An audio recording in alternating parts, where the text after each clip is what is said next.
Alors, on plante tout de suite le décor. Déjà, quand on veut se marier, il faut divorcer d'avec ses parents.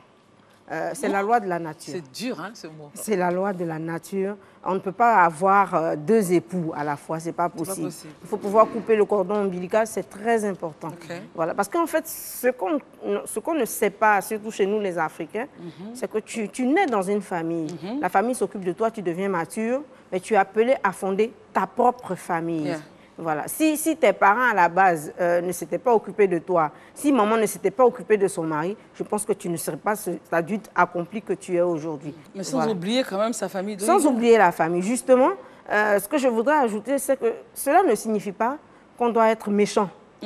Cela ne veut pas dire qu'on doit être arrogant, qu'on doit couper le contact avec la famille d'origine. Non. On vous dit simplement qu'une fois que vous êtes marié, vous avez des responsabilités, vous avez une nouvelle orientation, vous avez une nouvelle vision. Si par exemple vous êtes tout le temps chez papa, maman, au lieu de vous occuper de vos enfants, il y a un problème. Parce qu'il y a des gens ici qui sont mariés, mais qui, chaque jour que Dieu fait, sont chez leurs parents. Avant même d'aller voir ce qui se passe chez lui-même, à la maison, de voir si madame a mangé ou fait la cuisine, si les enfants ont appris leurs leçons, il finit le travail, il va d'abord chez papa et maman. Et qu'est-ce qu'il fait? Et il mange chez papa et maman. Et ce que sa femme a préparé? Et après, il rentre. Des fois, il peut rentrer vers 22h, vers 23h. Il est assis là-bas. Mais ce n'est pas normal. Voilà. Donc, ou bien elle est assise là-bas. Ou bien elle est assise, voilà. Madame Adou, c'est ça, non? Il y a des gens comme ça, non? Il y a des gens comme ça, effectivement. Donc, il faut faire très attention. Mais justement, Stéphie, quand on ne le fait pas, quelqu'un, par exemple, qui est tout le temps chez son papa ou chez sa maman, ou si c'est un homme qui est très attaché à sa maman, tous les jours, il est là-bas. Oui. Le jour, il commence à ne plus aller. Un jour, 2 jours, 3 jours, ça peut créer des problèmes dans son foyer parce qu'elle va dire que c'est ta femme qui commence qui commence à faire en sorte que tu... Effectivement, mais c'est pour ça qu'il faut communiquer. Il faut communiquer et avec son épouse et avec ses parents pour pouvoir bien gérer les choses et pour pas qu'il y ait de la zizanie. Voilà. Autre chose, on ne donne pas la clé de sa maison à ses parents, franchement. Ah bon? Il y a des gens qui le font.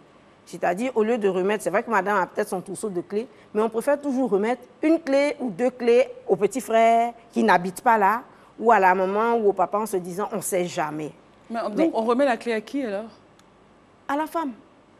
Ok. On remet la clé de la maison à part elle, personne à la femme. Non, voilà, parce que tu donnes la clé à ta maman ou à ton papa. Mais c'est une façon de lui dire, tu viens chez moi quand tu veux. Autre chose, on a une seule habitude, c'est d'appeler nos parents à la rescousse. Comment ça? Pour un oui, pour un non. Dès qu'on a un petit souci, allô papa, allô maman, j'ai besoin de vous chez moi à la maison. Ou bien quand on a un souci conjugal avec son partenaire, automatiquement, tout ce que le monsieur a fait, on raconte. Et c'est pas bon. C'est pas bon parce que vous avez une intimité avec la personne qui vous a épousé. Faut pas le déshabiller. Ne livrez pas votre moitié. Parce que demain, justement, c'est tout ça qui sert de prétexte pour avoir de mauvais comportements. Après, ta belle-sœur, la sœur de la dame en question, pourrait lâcher, ton mari ne s'occupe pas de toi, par exemple, ton mari te frappe tout le temps, et puis même le dire au monsieur. Et c'est comme ça que les problèmes arrivent dans les couples. Vrai. Alors, enfin, toutes ces mesures n'exclut pas le fait de prendre soin des parents. Voilà. Clair. Je ne le dis pas pour qu'on chasse les parents de la maison. Tu ne peux pas dire ça, ma chérie. Ah, vraiment. Mais il faut que chacun connaisse sa place. Yeah. Et c'est aussi bon que la personne qui a été épousée aille rendre visite à sa famille. C'est aussi bon de prendre soin de ses parents. Parce que souvent, quand tu n'en prends pas soin, quand tu ne vas pas les voir, etc., ben, eux, ils ont ce réflexe-là de venir vers toi. Et ça provoque... Qu'est-ce qui se passe? Voilà. Non, c'est clair que de toute façon, prendre soin de ses parents, ça apporte la bénédiction. Oui.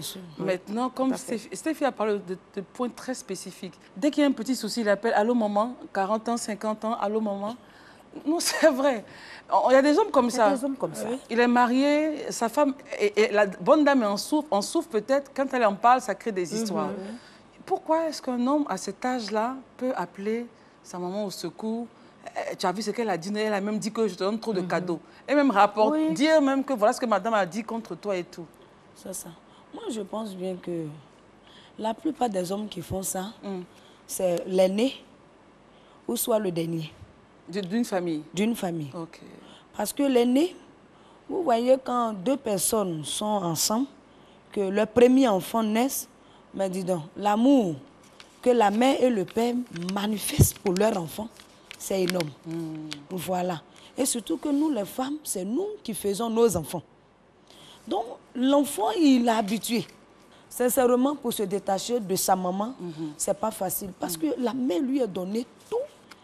Vraiment. Bon, il lui a donné tout. Maintenant, le monsieur est allé se mettre avec une bonne dame. Qui te donne tout aussi. Qui te donne tout aussi. Bon, là, Il te donne des choses que ta maman ne te donne pas.